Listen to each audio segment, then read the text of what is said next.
Cable rack in concrete with steel riser with CS195 and pillows. Select the proper UL system for the application. UL system FB3016. Note, refer to the UL system FB3016 for cable types and % cable fill.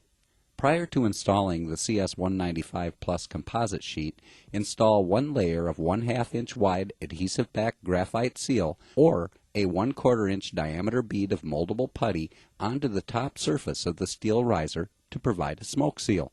Apply a 1/4 inch by 2 inch width of putty to the cables such that the putty extends approximately 1/2 inch above the floor or both surfaces of the wall. Note, not required to enhance the L rating. Each individual cable may be wrapped with a 1/4 inch by 2 inch width of putty such that the putty extends approximately 1/2 inch above the floor. Measure the size of the opening. Using a jigsaw with a metal cutting blade, cut the CS195 composite sheet large enough to overlap onto the steel floor riser surfaces a minimum of 2 inches and so it extends 2 inches beyond the periphery of the opening. Pre-drill the holes into the steel riser.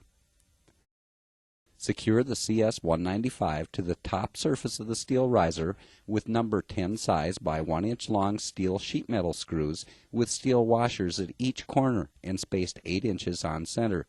As an option, 1/4 inch diameter by 1 inch long steel bolts with nuts and washers can also be used.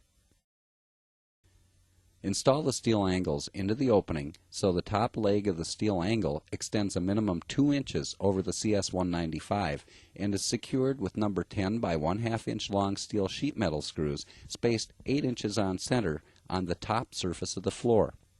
Install the pillows with the 9-inch dimension projecting into the opening so they are tightly packed to fill the annular space between the cable rack and the periphery of the opening.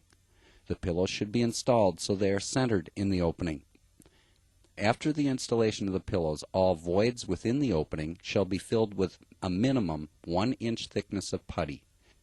Install a 1/2 inch diameter bead of moldable putty at the CS195 and cable interface and on the back side of the cable rack and riser interface.